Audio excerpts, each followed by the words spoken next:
The public relations industry, the advertising industry, which is dedicated to creating consumers, it's a phenomenon that developed in the freest countries, in Britain and the United States.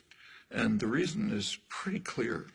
It became clear by, say, a century ago that it was not going to be so easy to control the population by force. Too much freedom had been won. Labor organizing, parliamentary labor parties in many countries, women starting to get the franchise and so on. So you had to have other means of controlling people. And it was understood and expressed that you have to control them by control of beliefs and attitudes. Well, one of the best ways to control people in terms of attitudes is what the great political economist Thorstein Veblen called fabricating consumers.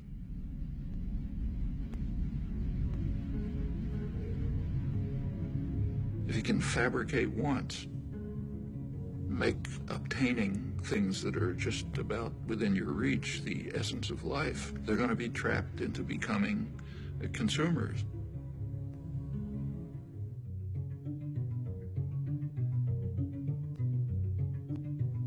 And it's done with great sophistication. You don't see many wild stallions anymore. He's one of the last of a wild and very singular breed.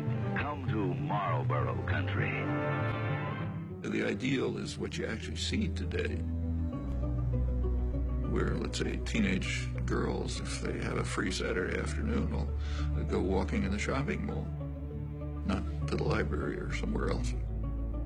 The idea is to try to control everyone, to turn the whole society into the perfect system.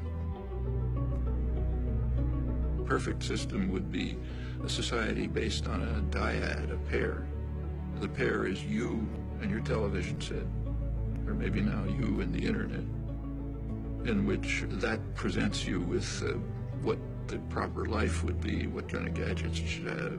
And you spend your time and effort gaining those things which you don't need and you don't want, and maybe you'll throw them away. But that's the measure of a decent life. What we see is in, say, advertising on television. If you've ever taken an economics course, you know that markets are supposed to be based on informed consumers making rational choices. Well, if we had a system like that, a market system, then a television ad would consist of, say, General Motors putting up information saying, here's what we have for sale. That's not what an ad for a car is. An ad for a car is a football hero, an actress, the car doing some crazy thing like going up a mountain or something. The point is to create uninformed consumers who will make irrational choices. That's what advertising is all about. And when the same institutions, PR system, runs elections, they do it the same way.